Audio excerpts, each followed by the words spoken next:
آزاد ہیں اور عدالتوں نے تاریخ رقم کی ہے۔ اس کے علاوہ آپ یہ جانتے ہیں کہ عمران خان کی حکومت نے جو لوگوں سے وعدے کیے، جو تبدیلی کی بات کی، وہ محض صرف باتیں تھیں، باتوں کے علاوہ کچھ نہیں کر سکے، اور کہا کہ ہر کسی پہ کرپشن کے الزامات اٹھائے، اس کے علاوہ کچھ نہیں کر سکے۔ اور جہاں تک بلوچستان میں، سندھ میں، کے پی کے میں جہاں تک مسنگ پرسنز کا ایشو ہے، وہاں انٹرنلی ڈسپلیسڈ لوگ ہیں، ان کی بیشتر لسٹ میرے پاس آج بھی موجود ہے، اور انشاءاللہ تعالیٰ جب ووٹ آف نو کانفیڈنس کے مرحلے سے گزریں گے، جیسی آج کی موجودہ اپوزیشن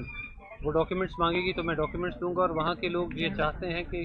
ان کی جلد ان کے علاقوں میں واپسی ہو، جن کے پیارے لاپتہ ہیں وہ اپنے گھروں کو جا سکیں۔ ہمارے پاس تمام ڈاکیومنٹس موجود ہیں،